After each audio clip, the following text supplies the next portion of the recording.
First on the docket this week, we're heading to the film vaults to reintroduce you to a group of men with their own brand of comedy.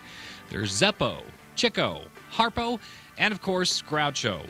Collectively, they were known as the Marx Brothers, and this month they're celebrating their 75th anniversary with a new glorious box set from Universal Studios and Paramount Home Pictures. There has been a renewed interest in these boys from the East Coast. A whole new generation has discovered their anti-establishment flair of offbeat humor. Retro houses from across America have been playing Marx Brothers films to sold-out houses. If you're new to the whole Marx Brothers world, this DVD set is the one to check out. It contains some of the group's most popular films, including Duck Soup, Horse Feathers, and Monkey Business. It's a great set to add to any comedy collection, but if you really want to get the full Marx Brothers value, you got to see them in front of a live audience. That's why we're honoring the Marx Brothers as we kick off our month-long look at classic comedies at the East Hills Library Theater. This Tuesday at 6:30, bring the whole family out to see Groucho and the gang in what many believe to be the best of the Marx Brothers films.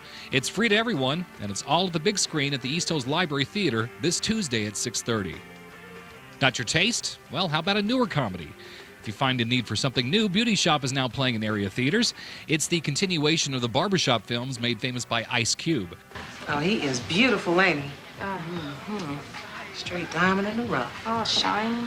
Excuse me, let me see if he wants to get you. No, This time, Queen Latifah takes center stage as an Atlanta hairdresser who follows her dream of owning her own salon and all the problems that come from owning a new business.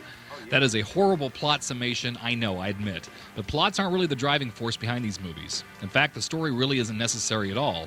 In fact, the story is probably just like the other two, but the real point of the Beauty Shop is its characters, the way they react to one another, the way they argue a particular viewpoint, and how they bring up topics that aren't exactly politically correct. That's the real joy of these films.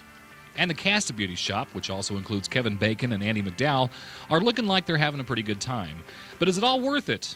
Well, for 2.5 out of 4 stars, it's good for a few laughs. Not a must-see, but not a disappointment either. Beauty Shop is now playing in theaters everywhere. The truth of Sin City will be shattered. Let the girl go. You know who my father is? You can't do a thing to me, Hardigan. This week, we were also supposed to take a look at the film Sin City. We're going to save that next week for a special expanded look at this great comic book movie from the makers of Pulp Fiction. Sin City, next week, right here on the Front Row. You can find locations and showtimes 24/7 at the Front Row icon at KQ2.com. Until next time, I'm Bob Shultz, and we'll save you a seat right here on the Front Row.